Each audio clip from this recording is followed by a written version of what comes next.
ಶ್ರೀನಿವಾಸ ಅವರು ಈ ವರ್ಷ ಪುಸ್ತಕಗಳನ್ನು ತಕ್ಕಂತೆ ಮುಂದಿನ ವರ್ಷದಿಂದನೂ ಈ ಕೆಲಸವನ್ನ ಮಾಡಲಿ, ಮತ್ತೆ ದೇವರಿಗೆ ಅವ್ರಿಗೆ ಒಳ್ಳೆಯ ಒಂದು ಆರೋಗ್ಯ ಕೊಡ್ಲಿ ಅಂತ ಮತ್ತೊಮ್ಮೆ ದೇವರಲ್ಲಿ ಎಲ್ಲರೂ ಪ್ರಾರ್ಥಿಸೋಣ.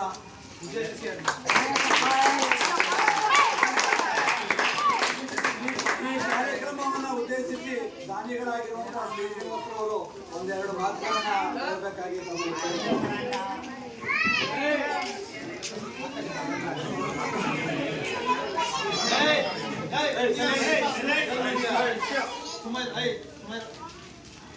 ಬೇಡಿಕೆರೆ ಗ್ರಾಮಸ್ಥರಿಗೆಲ್ಲ ನಮಸ್ಕಾರ.